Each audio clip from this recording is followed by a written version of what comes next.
Bahkan begini, ada makam di Tarim Yaman itu Bapak Ibu udah kayak Ka'bah. Jadi ditawafi kayak Ka'bah. Orang-orang Tarim itu ada yang nggak mau lagi berangkat haji, nggak mau lagi naik haji, nggak mau lagi umroh. Kalau tiba ditanya ngapa, Anda nggak mau naik haji, nggak pernah mau umroh? Saya tawaf di makam ini. Setiap hari Nabi nongkrong di makam ini. Apa kata Nabi? Nggak perlu datang ke Masjid Nabawi, karena aku selalu ada di situ. Ini Pak, kalau orang-orang awam yang ngomong itu kayaknya orang suci, pakai udeng-udeng, jambutnya tekan udel, umpama ya, pakai jubah. Percaya Bapak Ibu? Kalau nggak percaya cek di YouTube. Ada satu makam di Tarim Yaman dijadikan tempat tawaf tiap hari, dan selalu diklaim ini makam Faqih Muqaddam. Di makam Faqih Muqaddam ini tiap hari Rasulullah nongkrong di sini. Assalamualaikum ala sayyidil mursalin. Assalamualaikum ala khatimin nabiyyin. Nabi Umar itu bilang, siapa orang yang ziarah ke Tarim akan merubah apa? Merubah tembaga. Merubah tembaga itu menjadi emas itu karena pendidikan daripada kota Tarim ini. Bahkan sampean kalau ke Tarim itu jangan belajar, nggak usah belajar, jaga hati saja Pak. Dikatakan oleh Syekh Abdul Rahman As-Siddiq, syawari utarim syekhu man la syekhulah. Ya, gang-gang, jalanan-jalanan di kota Tarim itu adalah guru bagi mereka yang tidak punya guru, para hadirin.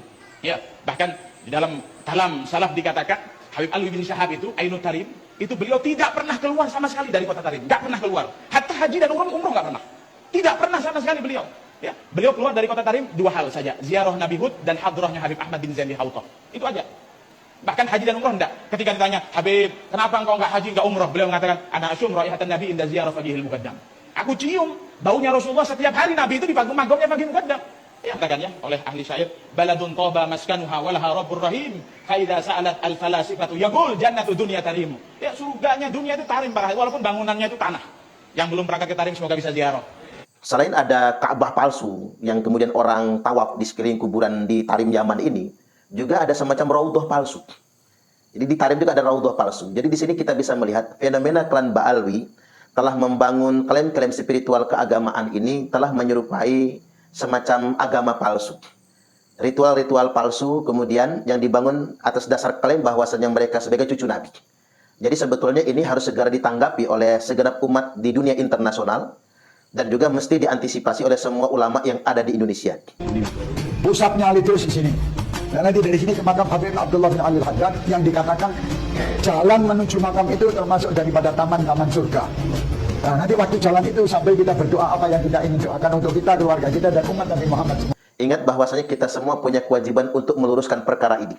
Yakin percayalah, ini tidak akan pernah merusak ukhuwah Islamiyah.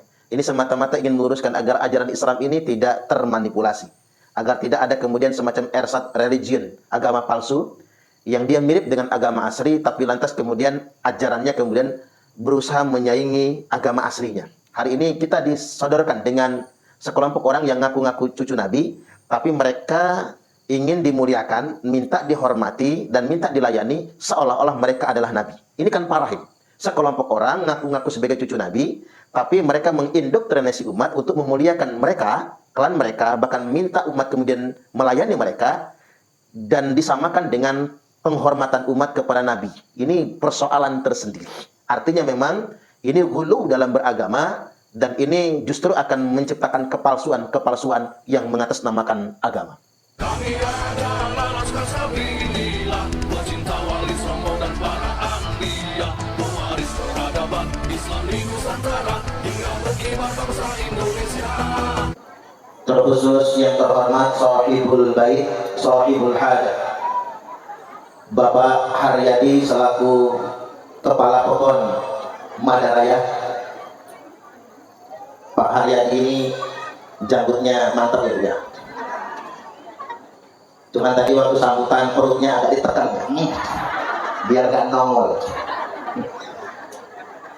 Jadi pendekar itu perut gede mekar. Cuman kalau dibandingin perut Pak Haryadi sama perut saya, itu dia punya saya kayaknya ya. Saya ini kayak sudah hamil 7 bulan ya kayaknya. Kita doakan Pak Haryadi semakin dicintai masyarakat Madaraya. Allah berikan kemudahan dalam memimpin Pokon Madaraya, mendapatkan pahala berlipat ganda di akhirat nantinya. Amin. Selanjutnya yang saya hormati Ketua MUI Kecamatan Pagelaran Utara, lupa namanya tadi Pak Yai. Selanjutnya juga orang tua kita Abah Yai Alfi Udin yang hadir membersamai kita, pengurus MWCNU baik jajaran Suriah maupun Tadbiziyah yang hadir pada kesempatan kali ini, khususnya pengurus PAC Muslimat Pagelaran Utara beserta jajaran, pengurus ranting Muslimat dari pekon-pekon sekecamatan Pagelaran Utara, khususnya tuan rumah yakni ketua ranting Muslimat Pekon Madaraya beserta segenap panitia. Selanjutnya yang saya hormati sahabat-sahabat Ansor, Banser, kemudian Fatayat, Ibnu dan IPPNU, KBNU, keluarga besar Nahdlatul Ulama Pekon Madaraya dan Kecamatan Pagelaran Utara. Khususnya tadi pembawa acara kita ini kok mana pembawa acara? Oh, nadanya MC kelas nasional ya. Tepuk tangan dulu. Saya terkesan hebat juga nih MC-nya. Punya suara perut yang menyerupai MC nasional. Padahal di ujungnya pensiun ya. Selanjutnya juga saya di sini hadir bersama Laskar Sabilillah. Laskar Sabilillah ini Laskar Sabilillah. Sabilillah itu kepanjangannya 9 wali Allah dari perjuangan Wali Songo Indonesia. Laskar Sabilillah perjuangan Wali Songo Indonesia itu sama dengan NU karena dia lahir dari NU, bintangnya juga bintang 9 seperti bintang NU. Baiatnya juga setia dengan madhab Ahlus Sunnah wal Jamaah li Nahdlatul Ulama walaupun bukan panon NU. Baik bapak-bapak dan ibu-ibu khususnya Muslimat Pagelaran Utara dan warga Madaraya, apa kabar? Sehat? Sudah sarapan Bu? Sudah mandi? Kalau belum, jangan-jangan yang belum mandi ini Kang Bambang ya. Tapi kok dekat sama emak gitu ya. Hati-hati, duda itu Bu, duda itu. Di sini nggak punya istri dia di sini. Kalau di sana punya ya. Baik, alhamdulillah saya sampai di Madaraya. Saya dengar ngobrolnya tadi bahasanya Sunda ya. Saya itu masih kecil Bu, pernah punya teman namanya Titin, jelma Sunda. Sama teman saya yang namanya Yasin diajarin nyanyi buat si Titin. Saya pikir nyanyi itu bagus. Titin berlentin marbodol lalakina ulah daek kasih Titin kalau dia tanya dikejar sama Titin, saya dikebuk Pak. Saya nggak tahu apa artinya itu. Wong saya ini kan bapak saya Pombreng, ibu saya Ogan. Makanya nggak ngerti saya, sekarang ngerti artinya saya. Makanya penting yang namanya perkawinan Sunda.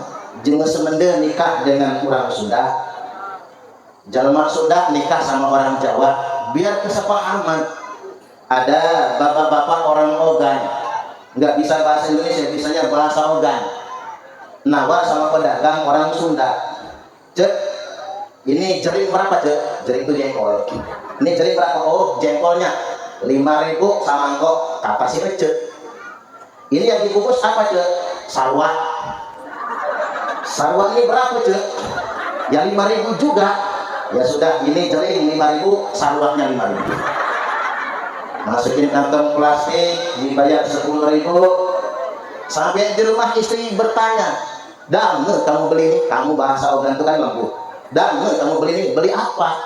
Kata istrinya, "Itu jering sama sarwah." Jering itu 5.000, sarwahnya 5.000.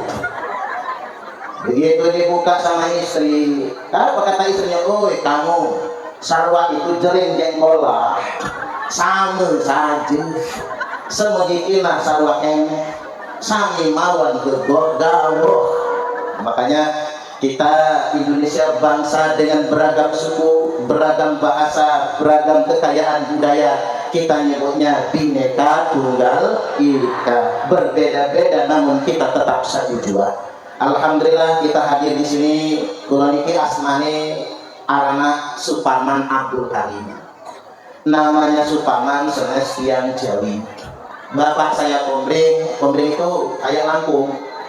Jadi Pombreng itu Lampung dialek api. Bapak Komering, Ibu Ogan. Kok bisa namanya Suparman? Karena lahir bulan Sapar. Kalau lahir bulan Sapar, asmane Suparman. Nek bulan Suro, Suratman. Nek Paiman. Nek Legiman. Sakjane Lampung, Komering, Ogan, Semende, Sumatera, termasuk Sunda. Kalau lahir bulan Sapar namanya bukan Suparman tapi Saparudin. Biasanya. Tapi kok bisa namanya Saparudin? Karena tadi Bapak Ibu bulan Sapar, pas saya lahir bulan Sapar, mau dikasih nama Saparudin. Begitu mau diresmikan nama Saparudin di kampung saya ketangkep maling ayam. Nggak jadi Saparudin, langsung ganti Suparman.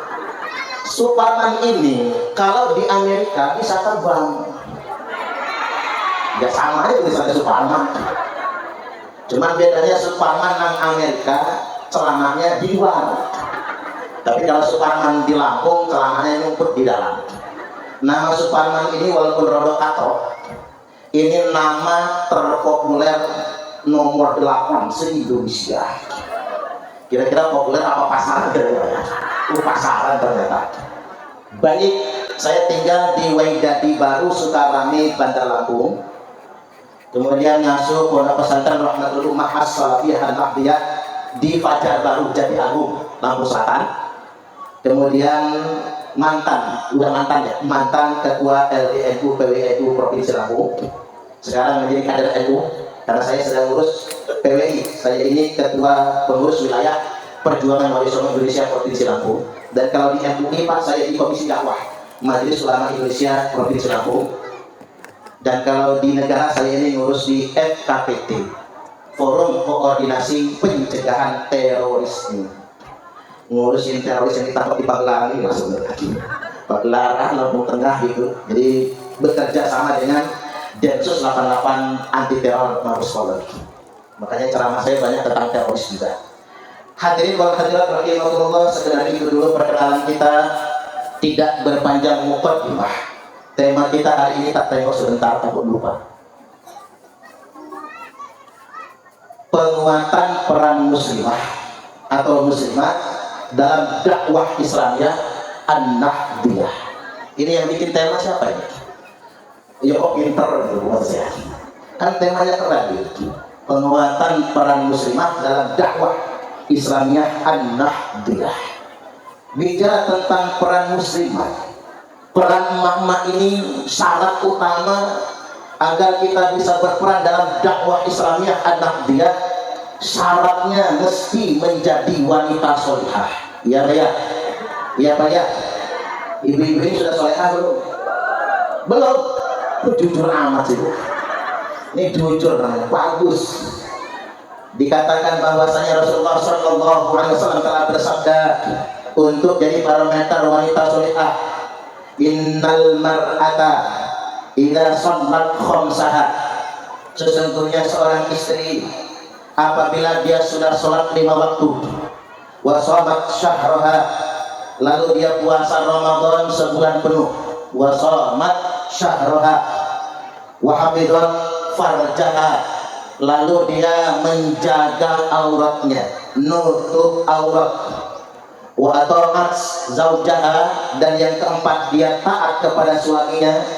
Qila laha, nanti di akhirat dikatakan kepada istri tersebut, udkhulil jannata min ayyi abwabil jannati syi'ti, silahkan engkau masuk surga dari pintu surga mana saja yang engkau suka.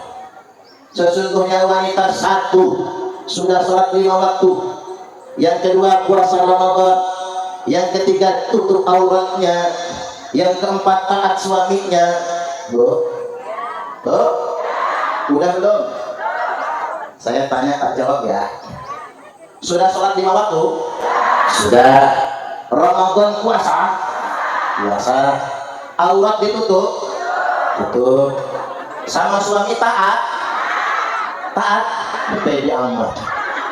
Ntar saya tanya sama bapaknya. Insya Allah ibu-ibu satu kalau sudah menjaga sholatnya, yang kedua tamat puasa Ramadannya, punya hutang segera dibayar, Yang ketiga, menjaga auratnya. Kalau sudah jadi ibu-ibu muslimah, jangan lagi pakai lepton. Tahu lepton? Singkelnya ketokan. Pakai utensil, pakai lepton. Mana bulu keleknya nggak dicukur. Udah semburan bulu kelek ketombean. Udah ketombean kemarinnya, dijahit-jahit najwa pralala. Jadi wanita kalau sudah tutup auratnya, wa ata'at zaujaha, dan dia taat kepada suaminya, silakan dia masuk surga dari pintu surga mana saja yang dia suka. Ibu-ibu ini paling gampang masuk surga tinggal taat suami. Paling gampang masuk neraka ngelawan sama suami. Kalau ibu-ibu pengen masuk neraka, tak ajarin, ngelawanlah sama suami. Suami lagi tidur, bu, sepak palanya, gratis masuk nerakanya, nggak usah bayar masuk neraka itu. Maka dari itu alangkah mudah perempuan masuk surga. Wong ibu-ibu ini cukup nyucuk tangan suami, cium tangan suami, pahalanya sama seperti 70 kali cium hajar aswad. Apalagi suaminya hitam, bu, kayak pantat wajah itu, persis hajar aswad. Cara menciumnya begini, cium punggung, cium telapak, cium punggung lagi, emak. Gimana bu, siap mempraktekkan? Bu Kades mana bu Kades? Ibu kepala pokok, ibu harus praktekkan. Nanti di rumah tangan Pak Haryadi langsung cium, emak. Itu sama seperti 70 kali cium hajar aswad. Makanya buat neng-neng yang masih gadis, ini saya sarankan kalau cari suami jangan yang kuning, jangan yang putih, jangan yang coklat hidung sekalian, biar lepasin hajar aswad.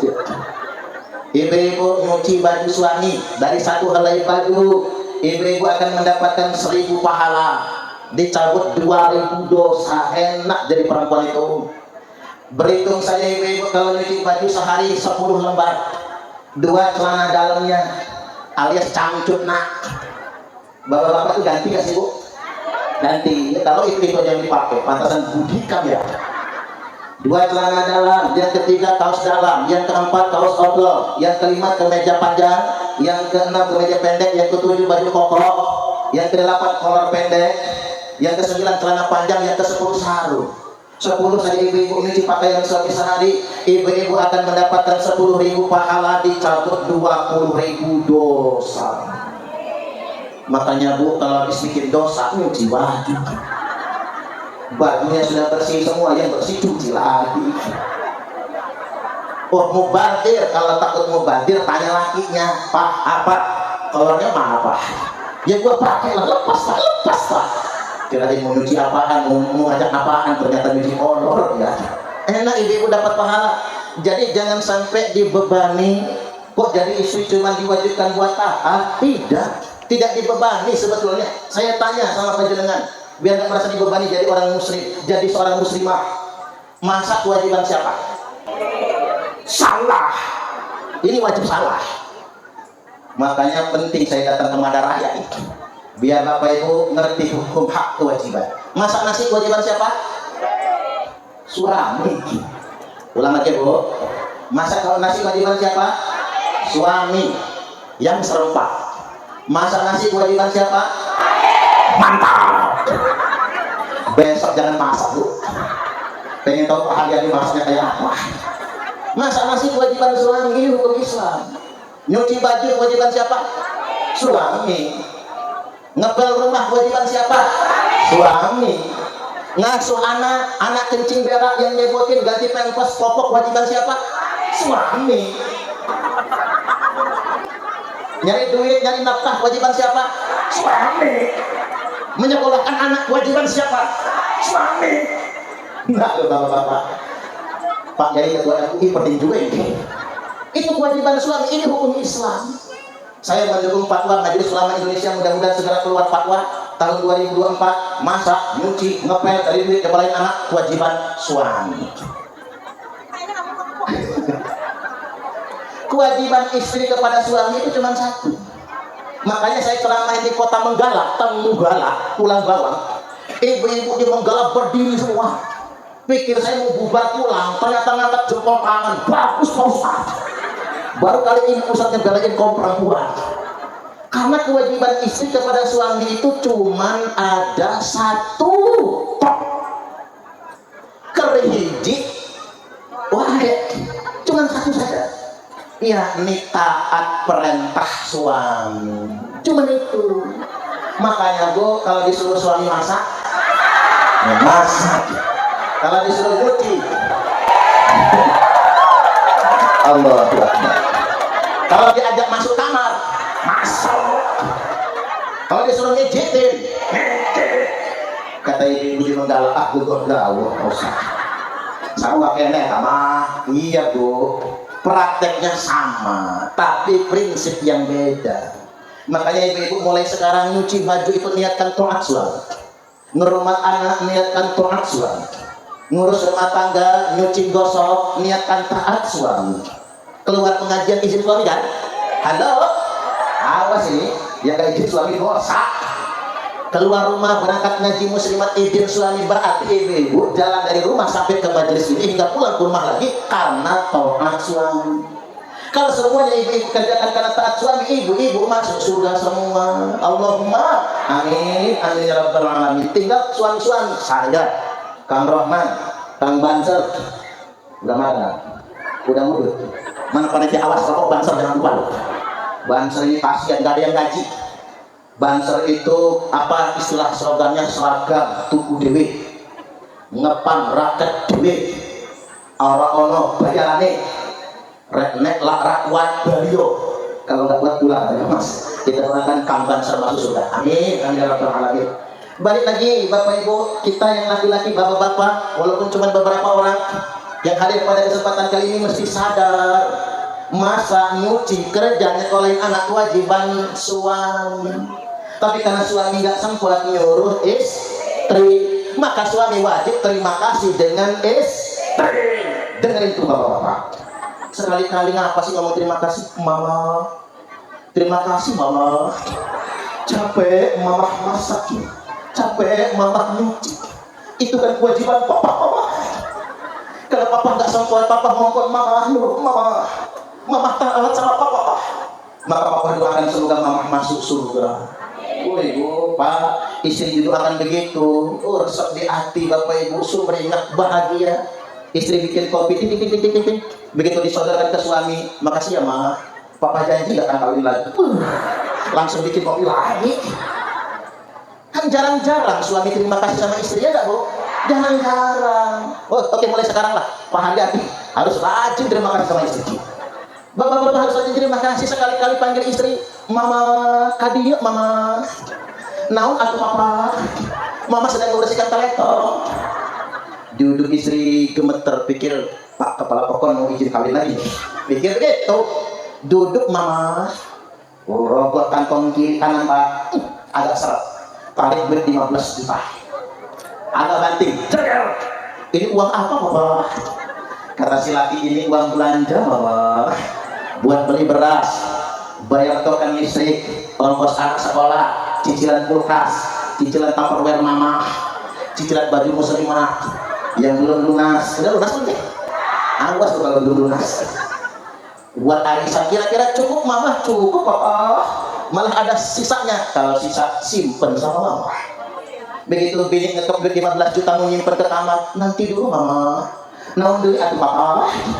Rogoh lagi kantong kiri, ambil lagi 15 juta. Ini apa lagi Mama? Ini bonus untuk membawa. Capek Mama ngurus Papa, capek Mama melumah alias ngangkang. Ini 15 juta bonusnya. 15 juta uang belanja, 15 juta bonusnya 30 juta. Mau nggak Bu? Mimpi saya tidur lahir Bu. Itu kalau suami mampu. Kalau suami cuma kepala pekon, nggak mungkin bisa ngasih 30 juta sebulan ya Pak ya. Kalau suaminya pengusaha bisa. Cuman ibu-ibu ini kalau saya lihat dari rai-rainya, rai atau benget bahasa lagi. Kalau dilihat dari benget-bengetnya ini, saya lihat ibu-ibu ini kayaknya solehah semua. Berapapun dikasih suami ambil, betul nggak Bu? Cuman ibu-ibu ini Pak paling sebel sama suami yang pelit. ngasihnya cuman dikit, itu pun diungkit-ungkit. Ada nggak zaman sekarang? Yang mana orang itu? Kalau itu kesini, nggak masalah berapa banyak yang dikasih. Ini udah ngasihnya dikit, udah pelit ngasih dikit, diungkit-ungkit. Ini yang bisa di hati, sakit rasanya. Sakitnya tuh di sini, di dalam hatiku. Pokoknya ibu-ibu ini kayaknya sih habis pengajian muslimat ini solehah semua nanti. Amin. Arba'un min sa'adatil mar'i. Nabi sallallahu alaihi wasallam telah menegaskan 4 indikasi, 4 alamat, 4 tanda-tanda kebahagiaan seorang suami di dunia atau kebahagiaan kita di dunia ini. 1, antakuna zaujatuhu salihatan. Hendaklah punya istri yang salihah, istri yang nerimo. Bu, ibu nerimo enggak? Nerimo. Kalau ibu pengen cepat masuk surga, nerimo dengan suami. Dikasih suami uang belanja 30 juta sebulan, nerimo. Ya iya, harus ibu mah. Dikasih 5 juta, nerimo. Dikasih 500 ribu, nerimo dan langsung. Cuma dikasih 1000, itu apa kok? Ya enggak dong, nerimo. Istri yang bersyukur.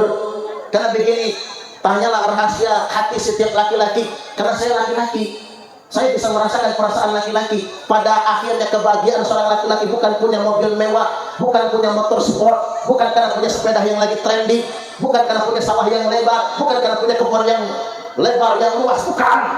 Tapi kebahagiaan sejati seorang suami punya istri yang bersyukur. Walaupun hidup susah, tinggal cuma ngontrak, ngomong sama istri, maaf ya Pak, gara-gara kawin sama saya kamu susah. Apa kata istri? Enggak opa, saya bangga punya suami kayak papa. Ada nggak yang kayak gitu? Langka, saya bangga punya suami kayak papa. Ini kata suami, maaf ya Ma, gara-gara kamu kawin sama saya kamu jadi susah. Coba kamu menerima lamaran mantan pacar kamu yang namanya Haryadi itu. Udah jadi kepala pokok deh sekarang mah. Apa kata bininya? Iya, sial gua dapat lagi kayak lo. Allah, ini penghibur buat Pak Iqbal sebenarnya. Biar Pak Iqbal selalu bahagia. Ini memang hidup itu kan pasang surut, kadang di atas, kadang di bawah, ya Pak ya. Makanya saat kita sedang di atas, istri menjadi support. Istri yang solehah, papa lagi banyak rezeki nyumbang masjid, nyumbang pesantren, itu istri solehah. Ini mah enggak, laki nyumbang masjid. Apa kata bininya? Dasar laki goblok. Orang yang lebih kaya dari kita aja nyumbang gak segitu, nah lo sosok kaya, pamer lah. Mengeret suaminya bu, digentak-gentak istri. Ada nggak suami yang kayak gitu? Ada. Tampang sih boleh, rambut cepat, jidatnya jenong, alis matanya tebal, matanya jeblok, lubang hidungnya mekar, bibirnya doyan, warnanya kedor, dipelototin bininya mengkerak. Ini goblok-goblokin sama bini, dasar lagi goblok. Itu yang sugih aja nggak segitu infak ke masjid. Nah lo, pamer lo ya, nggak enak. Walaupun kaya banyak duit, bu, punya bini kayak gitu gak enak. Nggak salah kalau bapak-bapak kami dibagi, gak enak gitu. Tapi di rumah istri ngomong kayak gitu, ketimbang di majelis taklim, apa kata bininya? Maaf ngomong, kalau nggak laki gua nggak jadi terus. Gitu. Ini omongan di rumah beda, omongan di luar juga beda. Karena apa punya istri yang nggak syukur, istri nggak support. Ketimbang suami susah, istri soleh itu mensupport. Yang namanya rezeki itu milik berdua, ya Pak ya. Ingat bu, halo, dengekan rumah no, dengerin. Suami itu cuma kerja, suami cuma ikhtiar. Ingat, tapi ingat, berkah atau tidaknya istri tergantung pendawiran, berkah atau tidaknya rezeki tergantung pendawiran istrinya. Makanya hati-hati, jangan salahkan suami kalau lagi susah. Barang-barang doa kepada Allah. Ria, mudah-mudahan Allah lancarkan rezekinya. Allahumma amin, amin ya rabbal alamin. Yang kedua, kalau ingin bahagia itu wa auladuhu abrara, punya anak-anak yang berbakti, punya anak banyak, pinter semua Pak. Ujung-ujungnya jadi orang hebat. Satu jadi insinyur di Australia, nggak pulang kampung, kerja di Australia. Yang satu jadi dokter, praktek di Bandar Lampung, nggak mau pulang ke Prengsewu. Yang satunya lagi jadi pengusaha, tinggal di Jakarta. Anak banyak, nggak ada yang ngurus orang tua. Ada orang tua sepi di masa tua. Anak jauh ngantu judes. Cucu-cucu nggak kenal yang kakung, yang putri, ini aki. Enggak punya kajut. Neneknya. Nggak ada yang kenal, nggak ada yang kenal sama kamu. Nggak ada yang kenal bapak ibu. Karena apa? Orang sukses semua. Makanya anak jangan dipinterin semua. Ada satu dibiarin goblok aja. Biarin dia, itulah yang tinggal di Madaraya. Itulah yang ngurus orang tua. Kau dibikin pinter semua, nyesek bu, nyesek.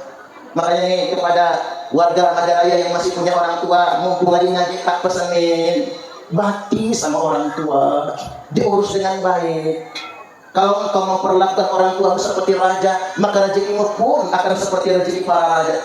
Tapi kalau engkau memperlakukan orang tua seperti pembantu, rezekimu pun akan seperti rezeki pembantu. Capek nyarinya, tapi tidak akan pernah cukup selama-lamanya. Orang tua itu Tuhan kedua. Makanya jangan kehilangan bakti dengan kedua orang tua. Makanya saya jadi ingat cerita Kang Tubagus Jasmin. Tubagus Jasmin ini mau jadi tentara, tinggal tanda tangan orang tua nggak boleh. Yang nggak boleh siapa emaknya, takut mati di timur-timur. Akhirnya, tapi saya ingin sampaikan sama Bapak Jasmin, memang nggak jadi tentara nggak apa-apa, tapi ridho orang tua itu utama.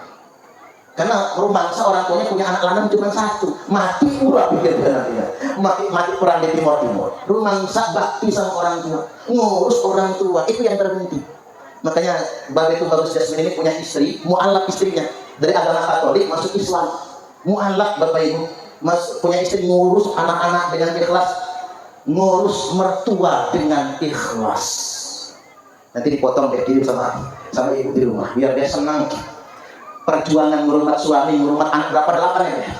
Oh, merumah anak utuh, ngurus orang tua dengan ikhlas. Karena jarang mantu yang tulus sama mertua. Kadang-kadang Bapak Ibu, anak sayang mantu yang sendap sama mertua. Ada nggak kira-kira? Mana orangnya? Karena kalau ada, kadang-kadang mantu itu bu yang nyemburuin mertua, ketimbang suaminya ngasih orang tuanya. Apa kata si istri? Keluar sama emak lu sono. Nggak usah keluar sama gua. Nggak boleh. Maka ingat, yang masih punya orang tua, baktilah kepada kedua orang tua. Jangan sia-siakan kedua orang tua. Perlakukan orang tuamu seperti raja, maka rezekimu pun akan seperti rezeki para raja. Kalau kata ibu saya, telah. Kalau kata ibu saya tapi tidak bisa bahasa Indonesia, bisanya bahasa Inggris. Amu anak lemah, umat dek denak minta. Amu anak sare, umat nangis siap malam. Ini bahasa Inggris king stud. King itu raja, stud itu batu-batu raja. Amu anak lemah, umat dek denak minta. Ne anak yang seneng, kalau anaknya kaya, ibu nggak pengen minta, betul nggak bu? Tapi kalau dikasih yang mau. Tapi bu ya jangan ditawari. Si Ujang merantau dari Madaraya ke Bandung, sampai Bandung suge, nelpon ke Madaraya, nelpon mak, masih ada duit, masih jam, cukup nggak mak? Cukup. Nggak mak ngomong aja, mesti dikirim lagi apa nggak usah nak. Ini anak goblok. Udah pinter tapi goblok. Mengapa saya katakan goblok? Kalau ngasih orang tua nggak usah ditawari. Ya pak ya. Kasih aja. Ibu mah paling pinter bohong sama anak. Coba anak sakit dikompres sama emak. Anak nanya, emak nggak capek? Nggak nak. Emak nggak ngantuk? Nggak pernah ngantuk. Hidup susah tinggal ngontrak. Dapat besek isinya rendang Padang. Disuapin semua ke anak kan? Emaknya nggak apa-apa pakai nasi sama garam, yang penting anak makan rendang. Anaknya nanya, mama nggak makan rendang? Enggak nak, mama nggak suka rendang. Padahal rendang udah itulah emak. Nggak ada yang bisa mengalahkan ketulusan seorang emak. Betul. Maka buat anak-anak, bakti sama orang tua. Saya ingin tegaskan pada kesempatan kali ini, tidak akan mati. Tidak akan mati. Anak yang durhaka kepada orang tua sebelum dia merasakan sakit seperti yang dirasakan orang tua, maka mumpung orang tua masih ada, jangan pernah sia-siakan kedua orang tua. Yang keempat, indikatornya ketiga menurut saya, indikator keluarga bahagia, orang bahagia itu adalah Wa khulaqa'uhu sholihin, punya tetangga-tetangga yang baik-baik. Ini tetangga-tetangga di Madaraya baik gak? Baik semua ya, tetangga-tetangga yang baik. Kemudian yang keempat, wa ayyakuna rizquhu fi baladih, hendaklah rezekinya dari kampungnya dewe. Makanya hidup yang bahagia itu kalau kita maisah punya penghidupan di Pringsewu aja, di Pagelaran saja, di Madaraya saja, jangan jauh-jauh merantau. Nggak usah ke Hongkong, Bu. Cocok, nggak usah ke Malaysia. Hongkong, Malaysia itu TKI-TKW kita betul pahlawan devisa. Cuman saya sumbang saran, jangan jauh-jauh, syukuri saja apa yang ada. Cocok atau cocok? Karena begini Pak, kadang-kadang kita ini mentang-mentang pengen punya rumah beton, lantai granit atau keramik, pengen TV gede layar dinding, bela-belain meninggalkan keluarga, merantau jauh. Saya saran tidak boleh, jangan.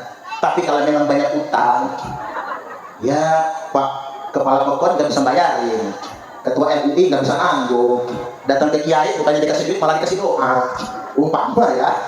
Nggak apa-apa, saya maklum kalau buat ngurusin utang di rentenir, maklum saya. Tapi kalau cuma untuk ngejar dunia lebih baik nggak usah. Cocok atau cocok? Ini kalau diomongin di sini di rumah lupa lagi nanti.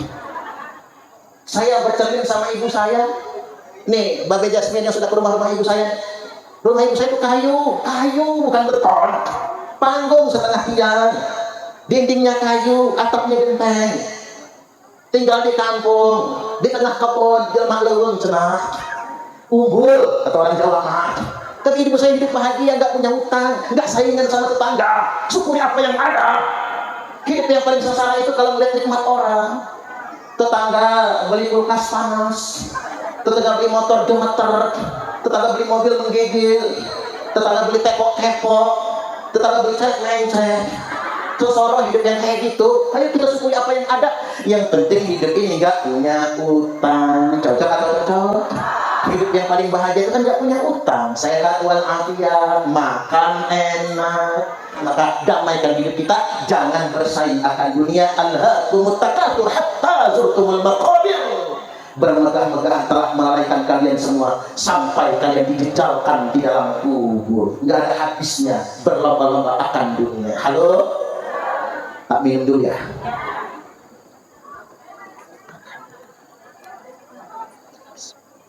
Baik, lanjut Bu. Masih betah? Kalau ngaji pagi itu enak, ibunya semangat. Tapi kalau pengajian malam, ibunya khusyuk, kepalanya nunduk, matanya merem mences dulu. Kalau ngaji pagi itu enak, Pak. Ibu belum ngantuk soalnya. Baik, selanjutnya kita akan masuk ke tema kita, yakni peran wanita muslimah dalam dakwah Islamiyah an-naqdiyah. Saya ingin tekankan yang pertama, peran ibu-ibu ini sebagaimana sabda Nabi sallallahu alaihi wasallam, al-baitu madrasatul ula. Rumah tangga itu sekolah yang pertama. Al-mar'atu madrasatul ula. Seorang ibu adalah madrasah pertama bagi anak-anaknya. Jadi nomor satu guru, nomor satu itu bukan guru TPQ, TPA. Guru nomor satu bukan guru ngaji, bukan guru PAUD, guru TK. Tapi guru yang nomor satu dan paling utama, al-mar'atu madrasatul ula. Seorang istri adalah madrasah pertama bagi anak-anak kita. Maka Bapak Ibu, baik atau tidaknya anak kita, ukurannya bukan di tempat dia ngaji, ukurannya bukan sekolah yang kita pilihkan, tapi ukurannya bagaimana pendidikan kedua orang tuanya. Maka kalau bicara tentang dakwah muslimah, dakwah pertama adalah untuk anak-anaknya. Ini yang terpenting. Karena apa? Anak-anak kita tergantung bagaimana pendidikan orang tuanya. Yang pertama yang mesti kita tanamkan kepada anak-anak kita adalah pendidikan akidah. Didik anak-anak kita tak sekedar bertauhid kalimat la ilaha illallah, tak sekedar, tapi implementasi kalimat tahlil, implementasi kalimat tauhid itu adalah mendidik anak-anak kita agar menjadi anak yang pintar sekaligus benar. Karena zaman sekarang ini banyak orang pintar tapi nggak benar. Ya Pak ya? Saya tanya, yang korupsi itu orang pintar atau orang goblok? Orang pintar. Kalau orang goblok nggak bener, paling banter maling kotak amal masjid. Ya Pak ya? Masjid pernah kehilangan kotak amal? Oh enggak, alhamdulillah berarti di sini nggak ada orang goblok nggak bener. Kalau orang goblok nggak bener, berangkat ke masjid pakai sendal jepit, pulangnya bawa sendal kulit. Itu gawean orang goblok nggak bener. Tapi kalau orang pinter nggak bener, hancur negaranya. Gara-gara orang pintar nggak benar. Coba Bapak Ibu yang korupsi itu kan orang pintar semua, ya Pak ya? Nggak pernah saya nonton berita KPK nangkep petani lagi belepotan tanah sawah. Ini Pak KPK, ngapa petani ditangkap? Ini petaninya korupsi lumpur sawah. Nggak ada kan? Itu orang pintar semua. Indonesia ini kita prihatin Bapak Ibu. Ketua MK, ketua KPK dipecat gara-gara harta. Ketua MK dipecat gara-gara tahta. Ketua KPU dipecat gara-gara wanita. Harta, tahta, wanita. Padahal ketua KPK itu orang pinter. Ketua KPU orang pinter. Ketua MK orang pinter.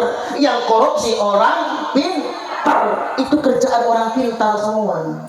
Pintar tapi tidak benar. Makanya ibu-ibu ajarin anak-anak kita agar menjadi anak yang benar, bukan cuma pintar. Gimana caranya? Bu, mantrakan di kuping kanan kirinya. Le, na, jang. Ingat pesan mama ujang. Terserah kamu kerjanya apa saja. Yang penting jujur. Ini baru mantap. Kalau zaman dulu Bapak Ibu, anak dipaksa mesti jadi seperti inginnya orang tua. Nah, kamu harus jadi polisi, banggakan orang tua. Itu mah kuno. Anak punya passion masing-masing. Passionnya kalau nggak jadi polisi jangan dipaksa jadi polisi. Emaknya pengen betul punya anak jadi bidan, bajunya putih-putih. Tapi anaknya nggak suka dipaksa masuk akbid, akhirnya nggak bisa praktek. Banyak sekarang alumni akbid tapi nggak jadi bidan, ya Pak ya. Di tempat saya alumni akbid jadi tukang ketik malahan Bu. Salah kan, anak-anak dipaksa orang tua. Belakangan orang tua sudah berubah. Terserah nak, kamu mau jadi apa? Bapak yang bayar. Itu masih bagus. Tapi yang lebih bagus lagi, terserah nak, kamu mau jadi apa? Kerja apa saja. Yang penting halal, yang penting jujur. Itu baru luar biasa. Halo. Jadi jangan lagi ngomong begini ya Bu, Pak. Nak, kamu mau jadi apa? Papa bayarin berapa aja. Udah anaknya jadi polisi, nah tahu nggak kamu? Habis 300 juta papa jadi kamu polisi. Pikir oleh kamu, nak gimana cara mulainya duit segitu? Nah, ini masalah ya Pak, ini masalah. Artinya kalau anak kita nggak jujur, ini pendidikan orang tua. Mafil abah, fil abna. Apa yang ada pada bapaknya nurun ke anak. Kalau kata orang Jawa, nek bapaknya kalong, anak yang kampret. Nek bapaknya nyolong, anak yang nyopet. Yang namanya buah jatuh gak jauh dari pohonnya. Penting Bapak Ibu pendidikan kejujuran. Kalau cuma pintar, anak sekarang mah pintar semua, bahkan lebih pintar dari emaknya. Anak sekarang sudah ngerti Androidan, Googlean, Facebookan, apalagi Bu Instagraman, TikTokan.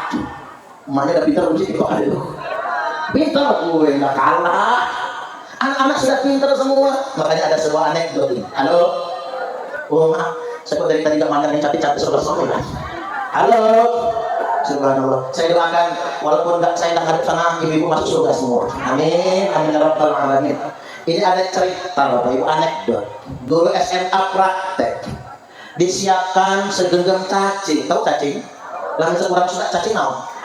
Cacingnya, segenggam cacing. Disiapkan sebotol alkohol. Lantas kemudian 2 gelas Bapak Ibu, 1 gelas diisi alkohol, 1 gelas diisi air putih. Maka murid-murid protes, maaf Bu Guru, nih Bu Guru nih, guru sekolah, maaf Bu Guru, praktek nggak usah dilanjutkan. Loh ngapa kata Bu Guru? Kamu kan dididik sama cacing, bukan lain didik sama cacing Bu Guru. Kami murid-murid sudah paham semua. Ngapain lagi dipraktekin, kami sudah tahu. Kaget kan Bu Guru?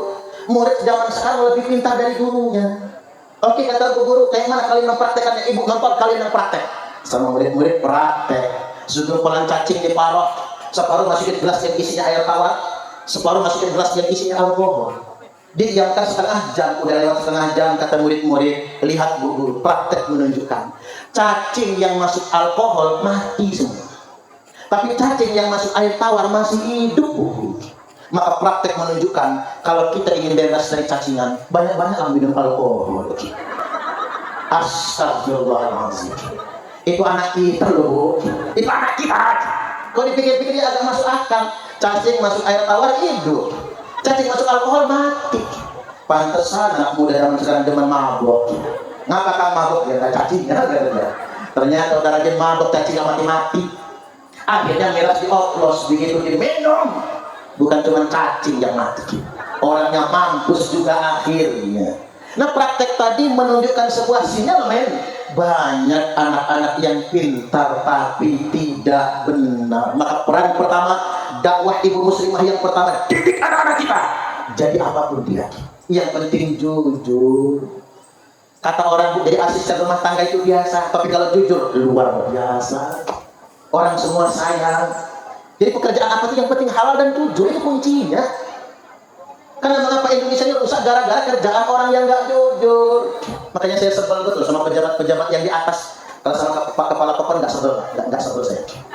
Malah kepala pokon, kades itu kasihan. Pak Kakon, saya tanya jujur. Harus coba jujur lagi Pak. Gaji Pak Haryadi sebulan berapa? 3 juta, mending 3 juta.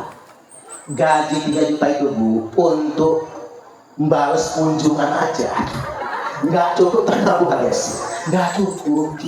Kasihan jadi Kades yang sekarang, kasihan, nggak enak. Mana diomelin warga lagi.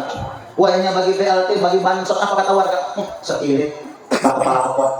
Keluarga dia kebagian, kita mau enggak. Wih, panas itu. Kata Bu Kades, ibu kepala pokon, udah lah Pak, berhenti aja di rumah.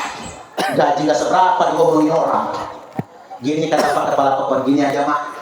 Nanti kalau pas lagi bansos, bagi BLT, saudara kita hapus aja semua, kasih sama orang lain semua. Begitu bagi bansos, orang lain kebagian, saudara enggak.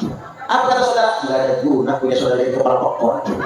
Orang lain kebagian, kita mengganggu tegur, itu pening malah. Dilema. Tapi saya ingin ingatkan pejabat di atas ini, zaman pilkada ini, saya ingin pesankan, orang kalau pengen jadi bupati sumringlah. Jalan ke kampung-kampung, kaca di muka, pamit ya, giginya kelihatan, gusinya nongol, saking sumringahnya. Wayahnya kemarin pemilihan legislatif, caleg-caleg hadir kalau pengajian muslimah. Udah nggak, masih ada nggak calon-calonnya ini? Ada anggota dewan nggak? Tupaya kan anggota dewan kan? Saya ingin ingatkan kepada pejabat, bupati, gubernur, anggota DPR, termasuk juga menteri presiden. Anda itu dibiayai oleh rakyat, ya Pak ya? Bu, sampean harus cerdas mulai sekarang. Yang beli terasi di Istana Negara yang ditempati oleh Pak Jokowi, yang beli terasi di rumah dinas Bupati Plengsewu, yang beli terasi di rumah dinas Gubernur Lampung, itu yang belikan masyarakat. Yang membelikan adalah rakyat. Sampean Bu yang beli itu. Kamar mereka pakai AC, ruang tamu pakai AC, ruang tengah pakai AC, dijaga Pol PP, yang bayar rakyat. Maka ingat para pejabat, jangan lupakan rakyat. Jangan lupakan rakyat. Dia mah enak Bu, bagi-bagi jabatan, ya kan? Ingat para menteri, jangan korupsi dia menteri. Gara-gara korupsi menteri, jalan ke Madaraya tadi sempat gak ada sinyal. Karena apa? Towernya dikorupsi sama Joni Plate. Korupsi itu luar biasa Bapak Ibu merajalela. Korupsi dari sektor pertambangan saja 300 triliun per tahun. 300 triliun itu nolnya berapa? Enggak tahu. Ibu-ibu ambil kalkulator, pencet error kalkulator. Kebanyakan nol. 300 triliun itu nolnya 14. Itu kalau dibelikan sebelah semua sama bakso. Tenggelam Madaraya ini salah utang bakso. Bukan cuma Madaraya, Lampung aja tenggelam Bu. Saya pernah ngitung, itu kalau 300 triliun dibelikan lato-lato, mainan anak itu tenggelam sama lato-lato Lampung ini. Saking banyaknya. Mbok yo jangan korupsi, kasihan sama rakyat Indonesia ini, negeri yang kaya. Tongkat kayu dan batu bisa jadi tanaman. Bukan lautan, tapi kolam susu. Bukan lautan, tapi kolam susu. Negeri yang remah, gemah, ripah, roh, jinawi, tentro, kertora, hadlah, hijau, ranau-ranau. Inilah Indonesia Raya tercinta. Kalau nggak dikorupsi, per kepala kebagian 20 juta sebulan. Kalau nggak dikorupsi. Makanya saya usul sama pemerintah, ini usul saya. Program makan siang gratis itu ganti saja dengan sekolah gratis. Pak Presiden, rakyatmu semuanya. Di mana saja saya ceramah, ketika saya nyebut begini, ibu-ibu gak usah disuruh tepuk tangan. Berarti yang dibutuhkan ibu-ibu sekarang ini sekolah gratis. SD, SMP, SMA gratis. Kalau bisa kuliah gratis. Ini beban orang tua. Karena gini, program makan siang gratis itu satu siswa 15.000 sehari. Kalau dikalikan sebulan 450.000. Berarti Bu, daripada makan siang gratis yang anak-anak kita belum tentu makan di sekolah, belum tentu dimakan kan sama dia, mending 450 itu transfer ke rekening emaknya aja. Contohnya dong, bayangkan yang punya anak 4 kali 4 1.800.000 punya Pak, ladangnya Mbak Boy mau amat 1.800.000 punya anak banyak juga nggak apa-apa lah. Sudah ada program makan siang gratis yang dikonversi dalam bentuk uang. Kita hitungannya harus cerdas. Tapi kalau Pak Presiden merealisasikan makan siang gratis dalam bentuk makanan, rakyat belum tentu menikmati. Yang sugih pemenang tender. Sama tukang catering. Ya kalau tukang cateringnya tonggone dewe yang ada di Bandaraya, oke wae tetangga kita dewe. Ini tukang catering yang ambil dari Bandar Lampung, yang sugih orang Bandar Lampung. Yang di Pringsewu tetap sengsara. Nah ini penting, program harus cerdas, betul-betul mementingkan kepentingan rakyat, mensejahterakan rakyat. Nah itulah mengapa kita mesti mendidik anak kita pintar sekaligus benar, dengan harapan mudah-mudahan putra Madaraya ada yang jadi presiden Republik Indonesia nanti. Allahumma amin. Lanjut deh. 2. Pendidikan ibadah. Ini dakwah ibu. Apa dakwah di pendidikan ibadah? Murus sofiyah bisolati idza balagos ab'asinin. Kongkon perintahkan anak-anak untuk sholat kalau umurnya sudah 7 tahun. Wa idza balagha 10 sinin, kalau anak-anak kita sudah berumur 10 tahun belum mau sholat juga, fadribuhu ilaiha gebrak, gara-gara meninggalkan sholat. Jadi dakwah ibu muslimah itu entar dulu cuap-cuap di mana, ingat satu, suruh anaknya sholat. Umur 7 tahun disuruh sholat, umur 10 tahun kalau nggak sholat gebuk. Tapi ingat, pendidikan yang paling utama bukan mukul, tapi teladan, contoh. Emak bapaknya mesti sholat, jangan kayak kata orang sholat zuhur mepet asar, asarnya nunggu maghrib, maghribnya mentok isya, isyanya ketiduran, subuhnya kesiangan. Ketimbang sholat subuh niatnya usolli fardhu subhi rakaatain mustaqbilan qiblati qur'an billahi ta'ala. Lalu kodokan Pak jam 8 sholat subuhnya, walaupun secara fikih benar. Bapak Ibu kalau bangun subuh kesiangan, makan niatnya jangan adaan, harus kodokan lillahi ta'ala. Nah istrinya usul, apa kata istrinya? Usolli fardhu subhi rakaatain mustaqbilan qiblati, kesiangan lillahi ta'ala. Lalu kesiangan Bu jam 10 sholat subuhnya. Nanti anaknya niru, apa kata anak-anak kita? Usolli fardhu subhi wal dhuhri wal asri wal maghribi wal isya'i, peroyokan oplosan di dalam hancur sholatnya. Orang Jakarta lebih hebring, apa kata orang Jakarta? Subuh maraton, zuhur ke salon, asar main badminton, maghrib mainin handphone, isya nonton sinetron, mati kena smackdown yang malaikat Israfil. Bu pulang saya lagi Bu. Subuh maraton, zuhur ke salon, asar main badminton, maghrib mainin handphone, isya nonton sinetron, mati kena smackdown yang malaikat Israfil. Didik anak untuk sholat dengan cara memberi keteladanan. Dalam hukum boleh pukul anak kalau nggak sholat, tapi yang dipukul cukup pantatnya. Ingat, haram nampar wajah. Halo ibu-ibu muslimat, rungokno dengeken dengerin. Haram nampar muka, haram jitak kepala. Ingat bapak-bapak, nggak boleh nempel kepala anak, haram, apalagi ninju. Jangan jewer kuping, ini jangan mama nih. Jangan jewer kuping, jangan narik jabang, tidak boleh nyubit perut. Ibu-ibu itu kalau sudah nyubit perut, jangan ya Bu. Anak saya itu tak kok biru Pak, pikir saya gigit hantu. Ternyata benar Bu, maknya hantu yang digigit. ngebekas Bu, jangan dijiwit anak itu walaupun anak kandung, apalagi ibu tiri kalau nggak boleh dijiwit, tapi anak boleh digebuk pantatnya, termasuk mohon maaf ibu-ibu yang bandel itu boleh digebuk tapi pantat, nggak sholat, nggak puasa, males masak, kerjaannya ngerumpi tempat tetangga, diingetin suami malah ngotot, nyetek, ngeyel, merengket, bebel, bengak, bengal, ngotot, nyetek, ngeyel, merengket, diingetin malah ngegentak, boleh digebuk tapi digebuk pantat. Makanya pantat dibikin tebel, kalau ditebel del. Kasihan yang kuru begitu pok tulangnya. Allah Akbar. Makanya enak ibu-ibu yang semok melar kayak dikasih baking powder, melar enak. Kalau dipukul del langsung kena dagingnya tok. Jadi balik lagi yang berikutnya, yang ketiga, pendidikan akhlak moralitas. Peran ibu-ibu muslimat yang ketiga adalah pendidikan moralitas. Saya diprihatin betul, walaupun ini akan saya sensor nanti. Hasil laporan Pak Komnas PA sebanyak 62,7%.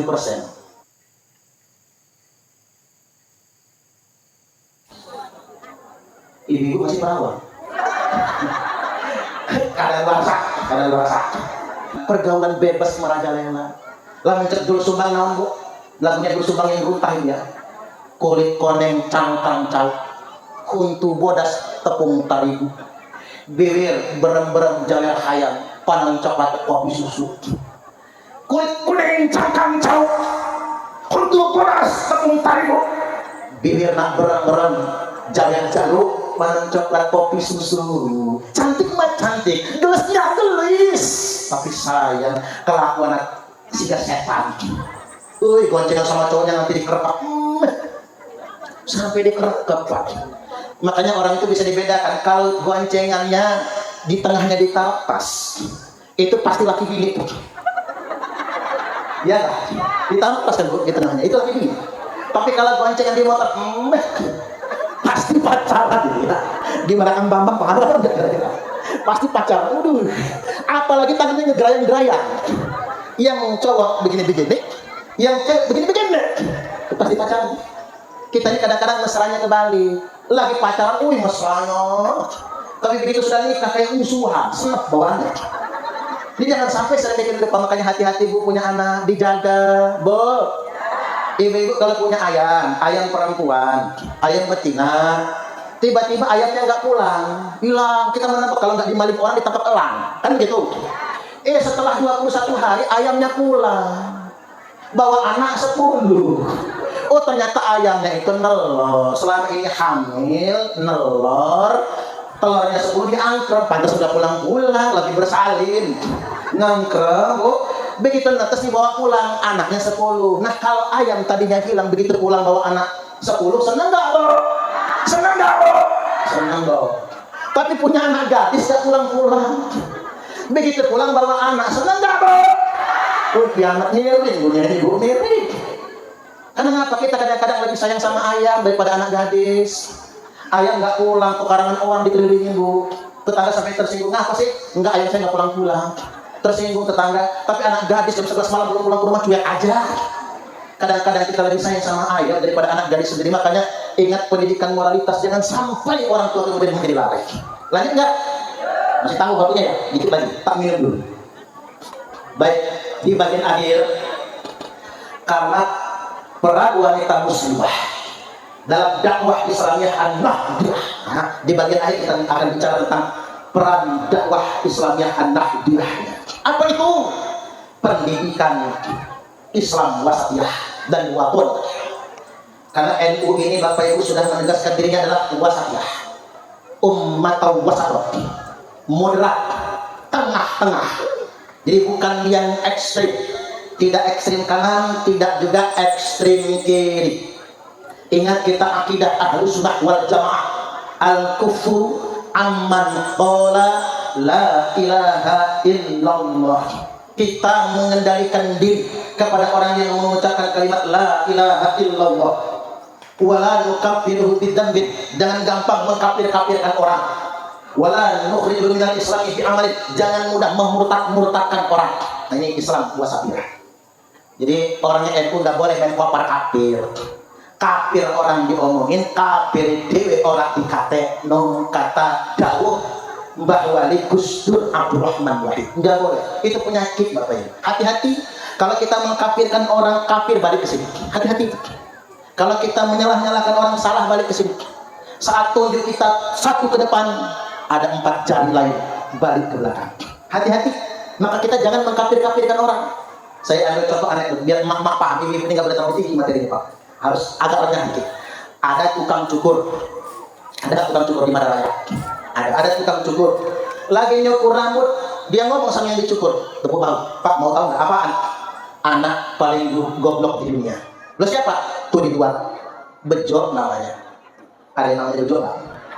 Nggak pernah dia kalau suaminya namanya Bejo ya. Bejo namanya. Tuh anak paling goblok. Kata yang dicukur kok sampean tahu Bejo anak paling goblok? Udah saya tes tiap hari. Bejo masih goblok juga. Emang kayak mana tesnya? Yuk kita tes lagi hari ini belum dites. Dipanggil Bejo. Jo, meriki Jo. Masuk Bejo anak kelas 5 SD. Penjual koran. Ada apa mang? Kata si Bejo. Sama tukang cukur disodorkan. Tangan kanan duit 5.000. Tangan kiri duit 1.000. Milih Jo. Sama Bejo dipilih yang 1.000 tangan kiri. Bukan 5.000 tangan kanan. Kata yang mencukur tuh kan Pak Bejo emang goblok. Ada yang 5.000 dia pilih yang 1.000 malahan. Kata yang dicukur iya juga ya. Selesai cukur rambut dia bayar keluar sampai di luar muncul rasa penasaran yang dicukur itu. Ketemu Bejo tadi. Jo sini dulu Jo. Ada apa Om? Ini duit berapa Jo? 5.000 Om. Yang ini Jo 1.000 Om. Ini 5.000 ini 1.000 gede yang mana Jo? Yang gedean yang 5.000 lah Om. Kata Bejo. Mos gedean yang 1.000. Kata yang dicukur, nah itu kamu pintar Jo. Ngapa sama tukang cukur tadi kamu pilih 1.000 bukan yang 5.000 aja? Oh, kalau itu mah kata Bejo. Kalau gua pilih yang 5.000 berhenti memang tukang cukur itu ngetesin saya. Tapi kalau saya pilih yang 1.000 tiap hari saya dites kata Bejo. Mending saya dapat 1.000 yang penting tiap hari daripada dapat 5.000 tapi sekali. Kata yang dicukur, oh yang goblok bukan Bejo, yang goblok tukang cukur. Maksudnya apa? Tangan kita ngegoblok-goblokin orang, goblok balik ke sini. Tangan kita mengkafir-kafirkan orang, kafir balik ke sini. Hati-hati, makanya jangan suka mengkafirkan orang, jangan suka membid'ah-bid'ahkan orang. NU ini hebat Pak, NU nggak mau main kafir-kafiran, nggak mau. Itu wasatiyah kita. Bahkan begini Bapak Ibu, Paus Fransiskus datang ke Indonesia dihormati. Ini luar biasa, tepuk tangan dulu. Ya gitu dong. Ada yang nanya sama saya, Ustaz, apa hukumnya orang non-muslim masuk masjid? Boleh. Ini pasti nanyain tentang Paus masuk Istiqlal kan? Boleh dong. Biar Masjid Nabawi pernah dikunjungi oleh Paus juga. Bukan Paus, oleh apa namanya itu? Pastor ya. Kalau tingkat bawah itu pastor sama keuskupan. Berarti kan Katolik itu. Dari Bani Najjar 70 orang. Nabi dikunjungi oleh pimpinan keuskupan, berkunjung ke Masjid Nabawi. Sampai di Masjid Nabawi hari Minggu, minta izin jauh kali Kanjeng Nabi, kami umat Katolik, boleh nggak kami kebaktian di masjid? Nabi memperbolehkan. Sahabat mau marah, biarin kata Nabi, biarin. Mereka akan melakukan ibadah. Itu sudah pernah terjadi Bapak Ibu. Umat Kristen Bani Najjar ini hadis sahih ini Pak, bukan karangan saya.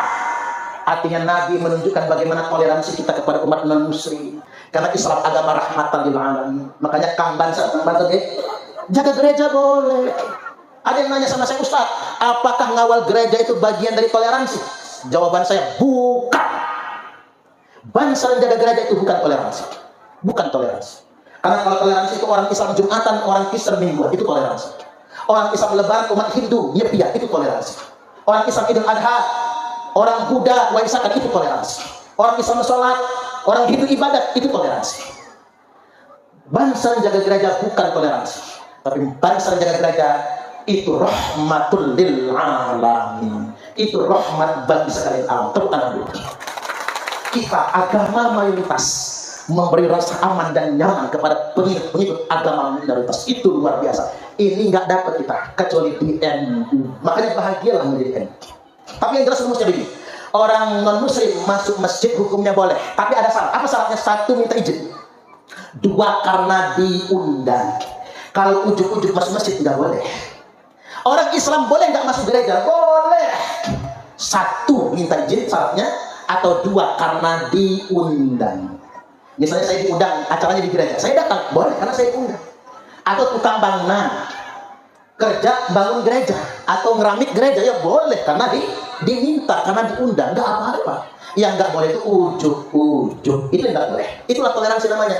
Dan saya perlu ingatkan juga, halo, minta waktu dikit lagi ya, tanggung ini belum sebut dulu. Begini Bapak Ibu, jangan hulu, jangan berlebih-lebihan dalam agama. Turut masuk begini, NU ini kan demennya ziarah Wali Songo. Hati-hati sekarang Bapak Ibu, kalau ziarah Wali 9, fokus ziarah Wali 9. Mengapa saya katakan harus fokus? Sekarang banyak makam-makam keramat palsu. Alat-alat Mataram di Pringsiwu banyak loh Bapak Ibu, keturunan Mataram. Alat-alat Mataram mencatat ada 3.000 makam keramat palsu di Indonesia. Bahkan ada ibu-ibu muslimat ziarah ke makam, nangis-nangis minta syafaat. Ternyata makam itu nggak ada orang yang dikubur di situ. Bekas gundukan teletong kebo, bekas teletong sapi. Doanya udah sampai nangis-nangis ya Bu ya. Hati-hati, sekarang banyak makam palsu, termasuk di Pringsewu. Hati-hati Bapak Ibu. Kadang-kadang makamnya palsu, kadang-kadang begini makamnya asli, betul namanya Mbah Jangkung misalnya, tapi namanya diubah menjadi nama orang lain. Terjadi di Cirebon, makam Syarifah Fatimah. Dipugar habis 200 juta biaya pemugarannya. Udah ramai orang ziarah berbes-bes ingin ziarah ke makam Syarifah Fatimah. Ternyata itu makam istrinya tukang tambal ban. Yang nangis yang punya suami, bukan suaminya, itu tuh bukan Syarifah Fatimah, itu bukan Fatimah, itu bini gue. Enggak masalah orang berjalan di sana, sama saya mas senang, kata dia. Tapi jangan diganti namanya Painem, bukan Fatimah. Nah hati-hati sekarang. Dan saya melihat begini Bapak Ibu, ini gulu, maksud saya gulu. Makanya jenengan ziarah harus dibimbing ya. Sudah harus ada tour leadernya, harus ada amir jamaah, jangan asal ziarah karena sekarang banyak itu makam palsu. Sampai 3.000 Bapak Ibu, banyak betul. Di Lampung saja sudah ditemukan makam palsu, di Lampung Tengah ditemukan makam palsu, di Pringsewu juga ditemukan makam palsu. Hati-hati.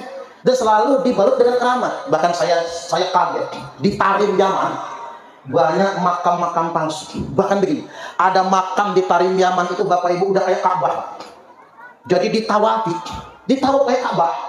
Orang-orang Tarim itu ada yang nggak mau lagi berangkat haji, nggak mau lagi naik haji, nggak mau lagi umroh. Kalau tiba ditanya ngapa? Anda nggak mau naik haji, nggak pernah mau umroh. Saya tawaf di makam ini. Setiap hari Nabi nongkrong di makam ini.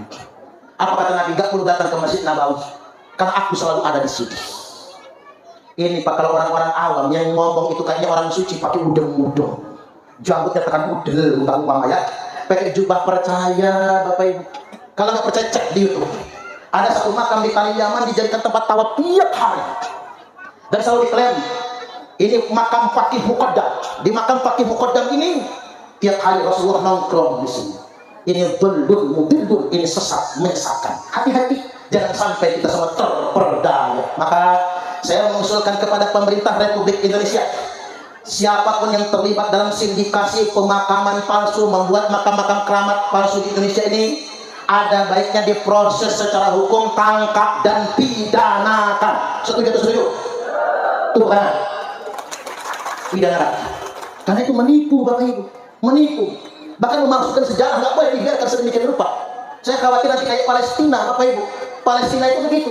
Israel menguasai Palestina dengan membuat 3.000 makam palsu seluruh orang Israel. Akhirnya Israel sekarang bisa menguasai Palestina. Apa Indonesia juga mau begitu kan? Hati-hati, kita semua wajib waspada. Jangan terperdaya. Baik, bagian terakhir sekali. Selain wasatiyah, kita juga wasatun. Apa itu wasatun? Setia kepada negara kesatuan Republik Indonesia. Saya ingin sampaikan 2 hadis buat ibu-ibu semua. Halo. Inna ummati la tajtabi'u ala dhalalah. Sesungguhnya umatku, kata Nabi, tidak akan bersepakat dalam kesesatan. Idza ra'aitum ikhtilafan, kalau engkau melihat banyak sekali perbedaan, perdebatan, perselisihan di tengah-tengah umat ini, fa'alaikum bisawadil a'zam, maka wajib bagi kalian semua ikut pengikut yang paling mayoritas. Yang paling mayoritas siapa? Kalau di Indonesia, kalau di dunia Ahlus Sunnah wal Jamaah. Kalau di Indonesia NU dan Muhammadiyah. Halo? Tak ingatin sama ibu-ibu, bilang sama anak-anak ya Bu, Le, bapakmu NU, mamamu NU, buyut-buyutmu NU, Le. Kamu jangan ikut-ikut ngaji kecuali di tempat ngaji NU. Bu, mondok hati-hati, sekarang banyak mondok tahfizul Quran tapi Wahabi. Salah orang tua kalau anaknya jadi radikal, karena mondoknya tempat Wahabi. Jadi kalau mau mondokin anak, mondokin ke sekolah NU, pesantren NU. Ini mah sekolah di sekolah dasar titik-titik, SMP titik-titik. Tapi diajarin di sana Allahumma ba'id baini, bukan kabiro, bukan wajah tuh. Diajarin di sana sholat begitu. Ya beda sama orang tuanya. Makanya penting, pokoknya anak-anak jangan sekali-kali masuk pondok-pondok Wahabi, sekolah-sekolah Wahabi.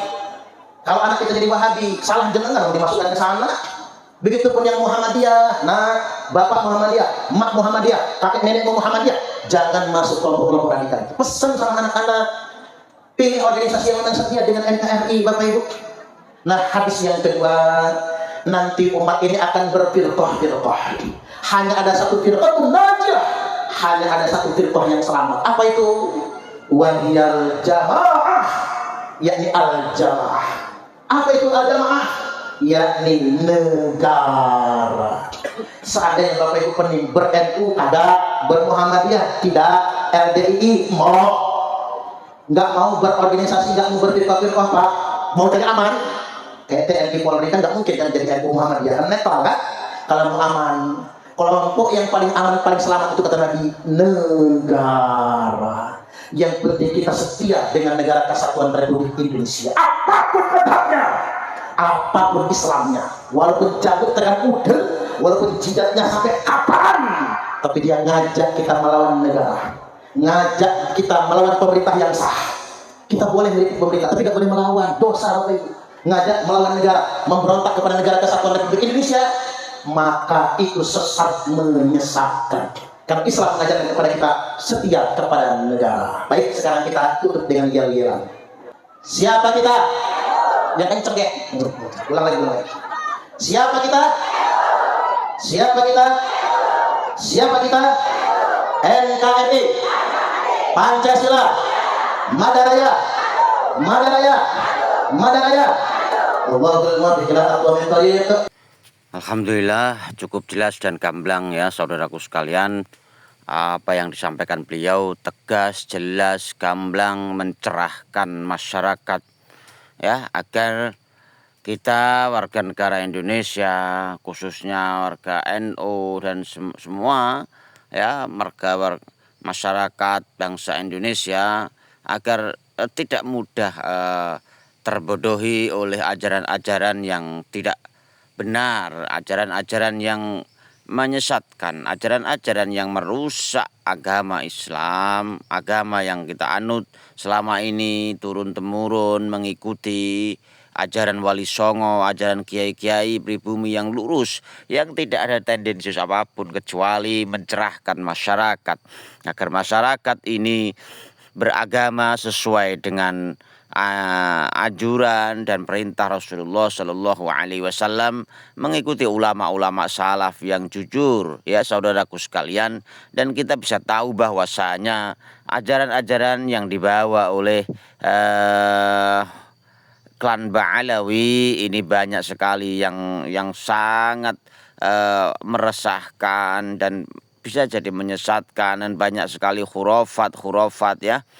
Ajaran-ajaran yang juga merendahkan orang lain ya, seperti halnya kita ketahui bahwasanya satu Habib bodoh, maksiat,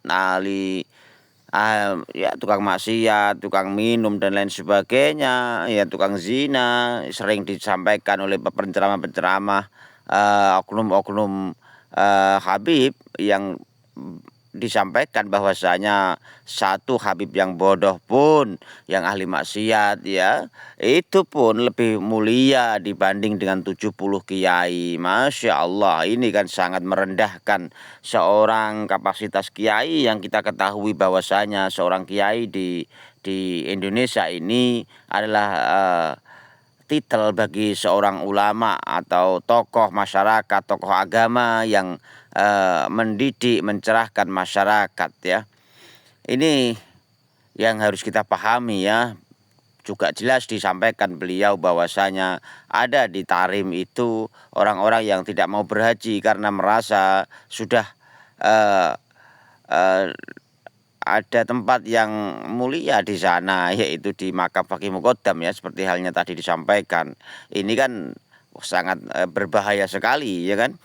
Inilah saudaraku sekalian, agar mengapa kita semua mendukung apa yang dilakukan oleh Kiai Haji Maduddin Utsman Al-Bantani ini ya, seolah beliau ini memang benar-benar seorang mujaddid yang memperbarui keagamaan kita yang selama ini banyak tercampur oleh khurafat-khurafat yang menyesatkan, yang berbahaya bagi generasi kita ke depan, bagi anak cucu keturunan kita ke depan. Oleh karenanya bukan antas dasar kebencian apa yang disampaikan oleh Kiai Haji Maduddin Utsman, Kiai Suparman, Ustadz Suparman tadi ya. Ini ada dasar kecintaan kita kepada masyarakat, kepada warga negara, kepada saudara-saudara muslim, agar agama yang diikuti ini tidak justru menyesatkan, bahkan menjerumuskan manusia ke lubang neraka ya. Begitu saudaraku sekalian.